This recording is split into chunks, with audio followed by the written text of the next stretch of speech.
something satisfying inside airports. Not if you're over 65. Watch anyone under 40 move through a terminal. Phone out, boarding pass loaded, bag dropped at a kiosk, security in minutes. No lines. No confusion. No one to ask? Now watch someone in their 70s do the same trip. Different airport. Same building, completely different experience. Lines that don't apply to them. Kiosks that don't help them. Staff that assume they've already figured it out. Here's what most seniors never get told. Airports didn't turn hostile. They turned automated. And when everything moved to apps and screens, the airlines quietly added more protections for older travelers than ever before. The problem? They buried them. This is the guide that pulls those protections into the open. Real rules. Real advantages. Exposed so you can actually use them in 2026. One warning before we start. There's a document rule coming that sends people straight to their wallet. I've seen it cancel trips at the counter. No appeal. No exceptions. If you miss it, nothing else in this guide matters. Let's start with that one. The document trap delivered the tease early. Most seniors assume valid means usable. The system disagrees. If you're flying internationally, many countries require your passport to be valid 6 months beyond your return date. Not your departure. Your return. That feels illogical. If it's not expired, it should work. But in 2026, airlines enforce this at check-in. The computer flags your passport before you ever reach the gate. And when it does, you don't board. Full stop. I watched a couple in their 70s get turned away in Atlanta. Passport expired 5 months after their cruise return date. They'd had that passport for years. Flown with it a dozen times. Didn't matter. System said no. The second trap is name mismatch. A missing middle name. An extra initial. A first name shortened decades ago. If the ticket doesn't match the passport letter for letter, you're flagged. Here's what to do right now. Go get your passport. Check the expiration. Count 6 months past your return date. Then compare the name to your ticket, character by character. This takes 2 minutes. It can save your entire trip. The app trap: the system assumes you're digital. At most major US airports now, the system assumes you've already checked in. App downloaded. Boarding pass loaded. Bag tag printed at home. Human counters still exist. But they're hidden. Understaffed. Slow. If you're not using the app, do not enter lanes marked express, bag drop, or app check-in only. Those lanes assume you're finished. Once you're in, fixing problems becomes almost impossible. Look for full-service check-in or special assistance. That's where real agents are. That's where boarding passes get printed. That's where mistakes get fixed before they cost you your seat. But here's the part that trips people up. Because airlines push everyone toward apps, those human lines crawl. The TSA says arrive 2 hours early for domestic flights. That advice will fail you. If you're not using the app, arrive 3 hours early. That buffer isn't generosity. It's survival. There's a workaround most people miss. You don't have to fight the app yourself. A son, daughter, or grandchild can check you in remotely with just your confirmation number and last name. They email the boarding pass. You print it. You show up with paper in hand. No kiosk. No mystery. No panic. The 48-hour rule: why help doesn't show up. Most seniors think wheelchair assistance is something you request when you arrive. That used to be true. At major hubs now, Atlanta, Denver, LAX, mobility assistance is preloaded into your booking. If the note isn't in the system 48 hours before departure, you're not scheduled. You're hoping. This is how seniors end up standing in endless security lines. Walking mile-long terminals alone. Missing connections while waiting for a chair that was never assigned. The system doesn't treat this as an emergency. It treats it as a scheduling gap. Here's the fix. When you book, or immediately after, call the airline and say this exact sentence. Please add continuous mobility assistance from check-in through boarding with no handoffs. That wording matters. It doesn't just request a wheelchair. It assigns responsibility. Someone stays with you the entire way instead of leaving you in the middle of a terminal hoping another attendant appears.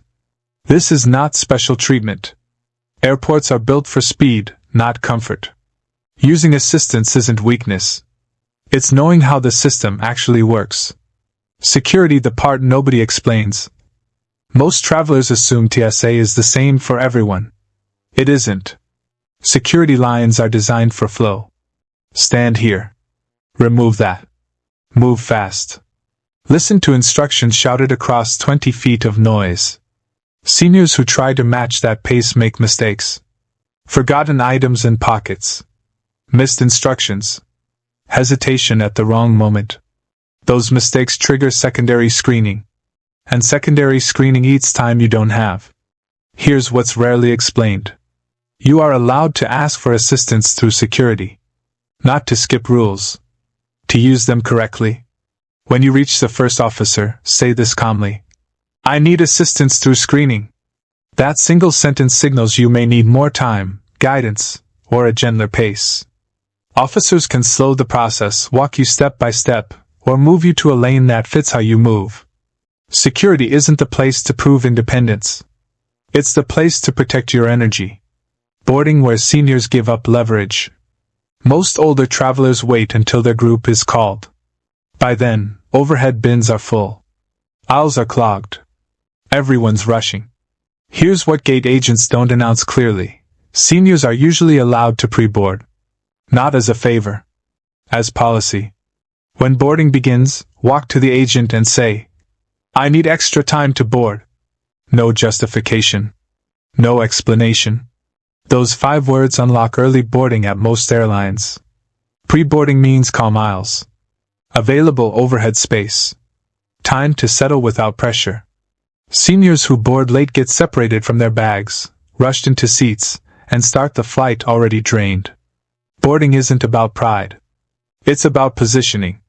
Connections and gates protect your timing. A 50-minute connection looks reasonable on paper. At a major hub, it's a gamble. Terminals stretch for miles. Trains break. Elevators fill. Gates change without warning. Minimum connection times are built for young travelers moving fast. When you book tight, you're betting your body can sprint. Rule: avoid connections under 90 minutes at major hubs. If tight connections are unavoidable, request mobility assistance in advance. Assisted passengers are prioritized during transfers. That priority can mean the difference between boarding calmly and watching your plane pull away. And watch your gate. Gate changes are quiet. Screens update. Announcements get lost. If your gate moves across the terminal and you don't catch it in time, you're marked as a no-show. Check your gate every time you pass a screen. If it changes and the walk is long, tell any staff member. My gate changed and I need help getting there. That sentence activates options that aren't automatically offered. After landing, finish without injury. The moment that seatbelt sign clicks off, the cabin surges. People stand instantly. Bags come down fast. Aisles clog. You're expected to match their speed. Don't. Stay seated. Let the rush pass. When the aisle clears, stand calmly, retrieve your bag with space around you, and move at your pace. Flight attendants expect this. Other passengers might not. That's fine. Your body matters more than their impatience. At baggage claim, the same rule applies. You don't have to wrestle your bag off a moving carousel surrounded by a crowd. Stand back. Ask a porter or staff member. I need help lifting my bag. No apology. No explanation. Baggage claim is where strains happen. Shoulders. Backs. It's the last test. Handle it calmly and you leave the airport intact. The real rule asking is strategy. Many seniors stay quiet because they're afraid asking for help makes them look like a problem. The opposite is true. Airports punish uncertainty. Passengers who struggle silently miss steps, fall behind, and create the delays they were trying to avoid. Passengers who communicate early get staff who can plan, systems that adjust, and days that stay predictable. Asking isn't weakness. Silence is the risk. Close callback to opening. Airports aren't slowing down. The apps, the kiosks, the automation, all of it is here to stay. But the system has built-in protections for anyone willing to use them. Now you know where they are. Share this with someone you care about who travels. These are the rules no one explains, but everyone over 65 deserves to know. Travel smarter. Stay in control. And never let the system rush you into a mistake you could have avoided.